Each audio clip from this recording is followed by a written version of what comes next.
They've Right. made, I'm especially glad in, you. I'm glad you. I'm glad you said that about the artist too. That's another reason why we presented this because if you think about it, I'm using. So far, I have 12 bands, so that you got to think about it. Each band has, usually bass, lead, drums. That's 5 or 6 acts. So we can help create the platform for the actual lead of the band and the band themselves, and something that's a bigger picture, man. It just keeps their momentum, instead of being like, man, we're not working, what can we do? So yeah, yeah. it's a joint combination between everybody. I mean, I think I have over like 75 people involved with our series so far.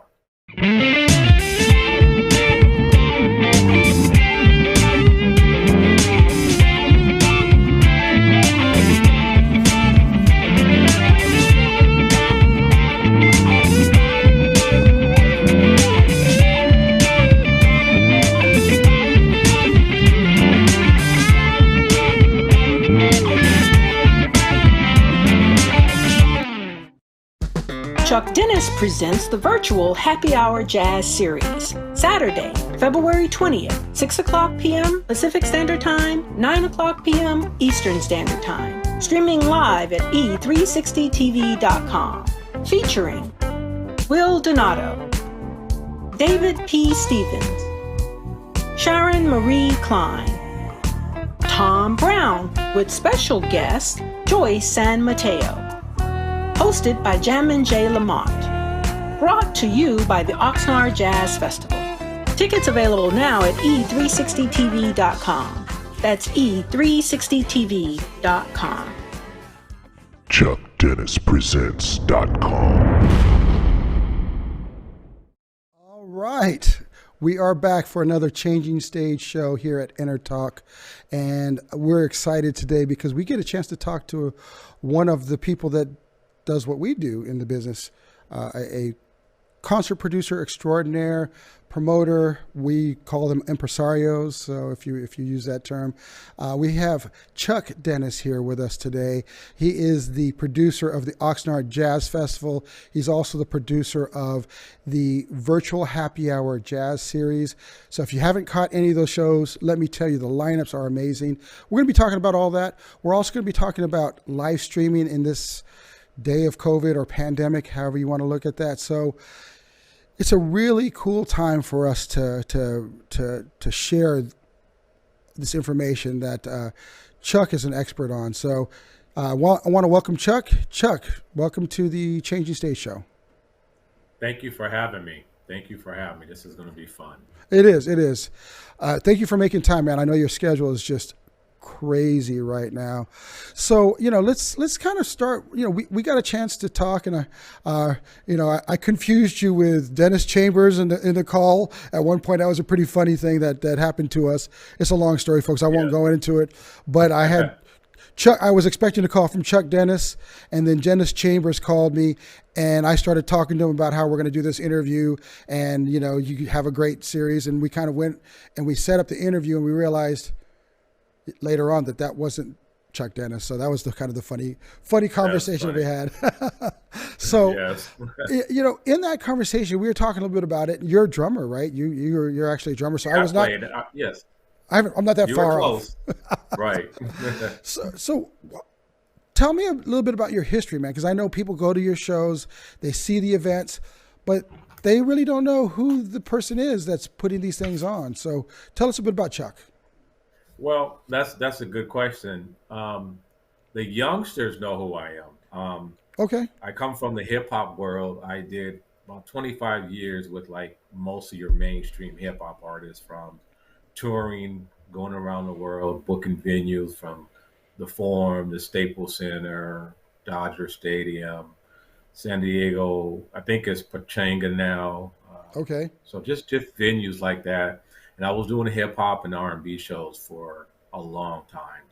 And Nice. around 2014, I decided to take a break. And I said, you know what? The hip hop is driving me crazy. It's just too much going on before and then after and before. So I took a break, and then I just said to myself, what can I do? I have the business side, but I need to find a different angle.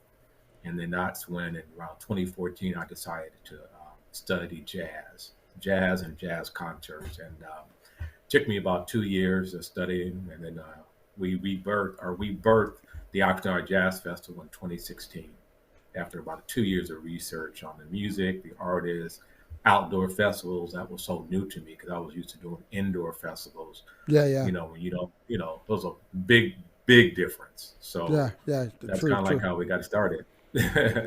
Well, who was your first? Was it a series of artists, or was there one artist that you started with that like Oh build? no, we did a lineup, man. But you're gonna make me remember the first year.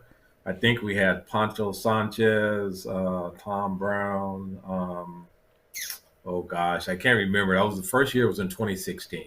Okay, okay, But we came. I like to keep about 5 acts on okay. every show that we do. So yeah, I don't remember the lineup in 2016, but it was star-studded. We did really good our first year off the bat. Yeah, yeah. Well, hey, I've heard nothing but great things. We've got some mutual friends in common. Kayleen People, Yes, Cheryl Aronson. Shout out to you yes. ladies for connecting us. And it's Thank you. I know that you've been carrying on with that now with the virtual series. So you Yes. know, I do want to come back to the Oxnard Jazz Festival because we're all looking forward to getting together, and I think the outdoor festivals are going to be back on top sooner than anything inside. Obviously, we're able to do restaurants right now outside, so. Mhm. But let's kind of go to the new thing that you're doing. Uh, Sure. tell us how you got into that, because obviously this is everyone's trying to jump to a virtual live stream platform. Our good friends over at Live Nation, they just bought Veeps. At least every time I turn around, there's another ticketing company that's coming out. What's your what's been your experience when you did the first one, and then now that you're going on to you're launching your second one, but you're already on to producing the third one. So tell us a bit about the virtual series. The virtual series. So what happened was, I was like I worked with Tom Brown a lot. We were in our last show was in March. So Yeah, March, April, May, June, July, we did zero. We were at home, and then I started to see a lot of Facebook concerts, and then I was like, well, how can we do something similar to this? We did a couple of Facebook concerts, but at some point, they kind of get a little boring because they're not able to. The sound quality is not there, and yeah. so we kind of said, well, let's take it another step further. Did a little research on recording, pre-production, and then I sat down with the owner. He owns a venue in the city of Inglewood called the Miracle Theater, and he also does the camera. He's a lead camera crew for like American Idol, a lot of TV shows, and he has Yeah, a full production. beautiful production, by the way. So we Congrats on that. really, yeah. Oh, thank you. We talked about how can we put something together since I knew the artist, he had the venue and the cameras and all the production. So I was like, well, tell you what, I'll get the artist, you handle the production. And so we wanted it to take 2 days in the month of October, and we taped, I think, it had to be 18-hour days, but it was closed set, so each group came on per group. Of course, with the COVID and social distancing, we had to make sure that we did our temperature checks, everybody wore masks, Yeah. and we just kept the group separated. And then we taped our first show in October, and then November.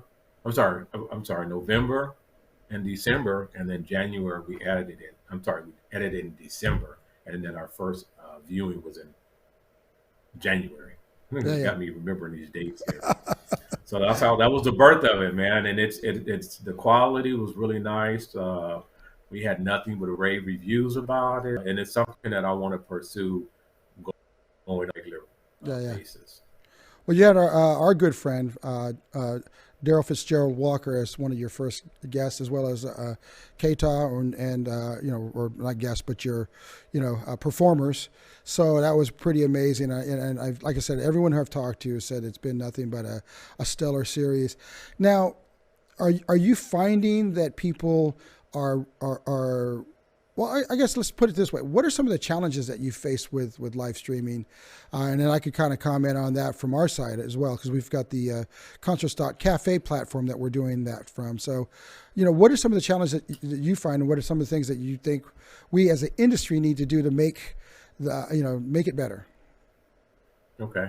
The first question, that was two-parter. Yeah. The first question is the challenges. The challenge I personally found out was trying to promote this type of event because a lot of people are not really savvy to downloading or putting in a code and looking at something on their TV versus their iPad or computer.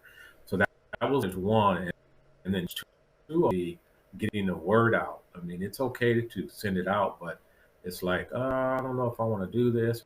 So that was my question. But the group of people that we did find that were savvy and logged on to it, they had the best experience. So now those people who had the good experience are educating their friends and family on how easy our 1-2 step was to actually watch this show. Yeah, yeah. Sounds like you guys had a good ticketing system. We started off not bad mouthing Eventbrite, but we had a event where people's codes did not work because with Eventbrite you have to go to Eventbrite, you click the link and then you enter in a code and it's supposed to lead you to our page. And the codes that they were generating that we're sending people didn't work for whatever reason. So we had a bit of a mix up for one of our shows. So I know that was a challenge. What we did was we basically just built out our own ticketing system. Said, if we want to have it be a smooth, seamless, and we can research what needs to be done, we needed to have our own. So, I totally get that with you. In the audiences, as you mentioned, it could be a challenge because this is a new thing for people and generating awareness. What are some of the things that you're doing that this is one of the things that we're doing to help generate some awareness for shows like yours, because we believe that as a collective we need to all work together as an industry and share out about all the great shows that are going on. So what are some of the things what are some of the other ways that you're doing notification to people, and how can people find out more about this series? So notification, I've been personally just in my cell phone asking people to call 5 people. And then we have a pretty big base from all the concerts over the years. So we do labs. And then we kind of see the success rate on how many people actually open up our emails. And I usually get about a good success rate, about 75% people actually either open their emails, forward them, and then, on some of that, that's people amazing. actually buy their tickets. Yeah, they actually buy their tickets on the link. And the reason why we felt we did really good was because we already have a track record with the Oxnard Jazz Festival. So that's kind of like somewhat of a familiar name. Yeah. And they can, but to get them to transition from the live concert to the virtual concert, that is my challenge. Right now, just trying to get the word out and letting people know how easy it actually really was. So here's a question for you. This is one of the things that I think we found. There's so many artists putting concerts out. Carole King doesn't do concerts very often, but you see her from her living room with the iPhone pointed at her piano, and you get a chance to hear Carole King, and that's all great. But I think that, at least from my side, I think that artists doing all these at-home concerts for free make it a challenge for them to drive a value for something of this nature, because people right now don't know the difference between an iPhone live stream concert or something like what you're doing, where you're using high-end broadcast professionals from the television industry to make an event that you're not going to find it on YouTube. You're not going to find it on Facebook. These events are kept in vaults because the value proposition is so high. Do you feel that the free shows that the artists are doing are affecting you guys in a good way or a bad way? Well, I think it would be in a bad way. It's great that they're able to do those free shows, but maybe not 2 or 3 times a week. Yeah. Because some of we did a Survey Monkey, and then like one person asked me, he goes, we love yours. We tuned in onto your show, but some of your same artists the next day or 2 days before were performing free on Facebook. So what I'm willing to do going forward with the talent that I book, I'm going to ask them if they have any plans on going to Facebook Live within the next 30 days. Yeah. Then if they do, then I'm going to have to just not use that particular artist, because it just doesn't make it. I mean, it's good for them and their fan base to go free, but for what we're trying to create, it doesn't help because, like you Yeah. said on your conversation, we're using a full production. We're coming in with full Yeah. bands, and it takes a lot. I don't think the audience realizes the level of production that goes into a production like yours, because, like you said, you're getting a chance to see your favorite artists, the ones that you're passionate about, in the quality of a broadcast television network, and that's something that you know. I'll give you an example. I tried to find really great video footage of Earth, Wind, and Fire because I was doing something with one of the members, and I see some decent video, but the audio was a little rough, and mostly it's people on their cell phones at an Earth, Wind, and Fire concert or at a Dave Cause event. You're not seeing that on these free platforms, and I think we really want people to know that this is. We're giving them something of value that they're not going to get. And I know that you're doing a lot of things where you're going to be bringing in personal connections, VIP rooms and other things like that. Tell me about that experience. So let people know that what they're going to expect when they come to a virtual concert with your organization. Okay. I would like to say, well, first, the company we used was e360tv.com.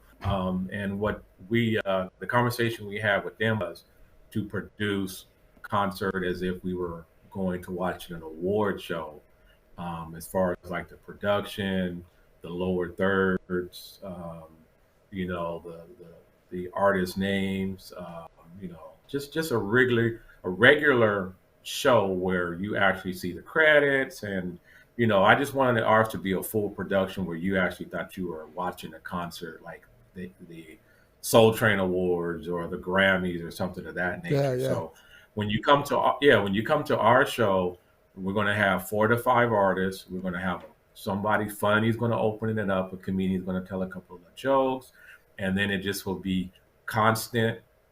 I won't say party, but just constant vibe. Well, great vibe, up to fun, energetic, and then overall good production. And it's 2 hours and 15 minutes is what you're going to get for $10. Yeah, that's amazing. And with live music still being a little bit of ways off, I think that this experience is the closest you can get. And in some ways, I would argue it might be better, because if you're at an event, even if you're at a great, outdoor festival, there's a good chance that you're not going to be the first one that gets front row, right? You're not going to be, there are people that will be front row, but often when I've gone to the events, because I don't like to arrive early, I'm sitting in the back somewhere, so I'm looking at figures that I don't see faces, I don't see expressions. On your particular solution, and much like ours, you are right there, like as if you're on stage. Tell us about some of the things that you've designed to bring people into the experience beyond what they would get even at a live event. Well, the experience so far, I mean, since this is only my second one, we're still learning the ins and the whole idea and concepts. So one thing I will stress to our people when they do log on, if you have surround sound, or if you got some type of amplification to pull this up onto your your system to watch it, so you can actually hear it and feel it. That's kind of like what I would like to project to our new people who are viewing. Use your Apple TV. Use your HDMI out of your computers to get and put into your TV. Have that through your surround sound. You'll have an incredible experience, as if as close as you're going to get to there. One of the cool things too, I think, about this is not everybody can be in Oxnard for the festivals that you're going to have. So are you planning to carry on with this once we get back into a geographically based production? Yes, we're going to do both going forward. I'm not sure what we're going to do if we're not able to have the festival. Maybe we'll do something that's virtual for maybe, I don't know yet. We're kind of waiting to see what the governor has to say about opening the parks, but that's still out. That's still out for discussion. But I do want to continue the virtual series, and regardless of whatever we do, our festivals or not. Well, I hope so. I love watching them. They're like I said, they're amazing. So with that said, final thoughts. Where do you see Chuck expanding to? Because you're kind of an entrepreneur that is always got your pulse on what's going on. You're ahead of the game, and you're looking at the future.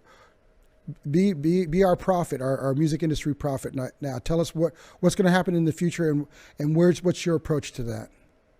So my goal is, I have a lot of connections. I have a company out in Santa Barbara that I'm working with. He does a lot of stuff, like he just did the inauguration, and he works with Oprah, and he places events in the right places in terms of like major stream TV.